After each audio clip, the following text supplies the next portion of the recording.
You want to find a blue chest to get some moonstones. Quickest and easiest way.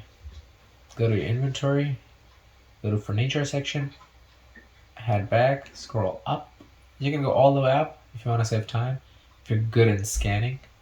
Or you can go a little bit, zoom in like that, and scroll super quick. Don't have to physically travel the whole valley.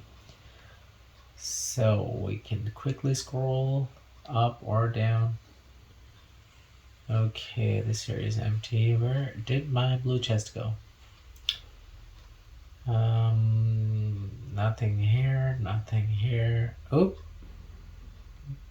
blue chest spotted. So I know it's in Forgotten Land. All I have to do is get over there. We can teleport there actually. Map, Forgotten Land, and boom.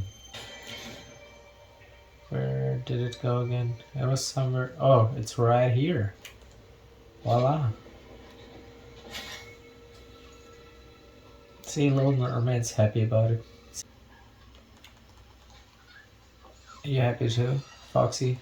Zero Foxy. Alright, that's it.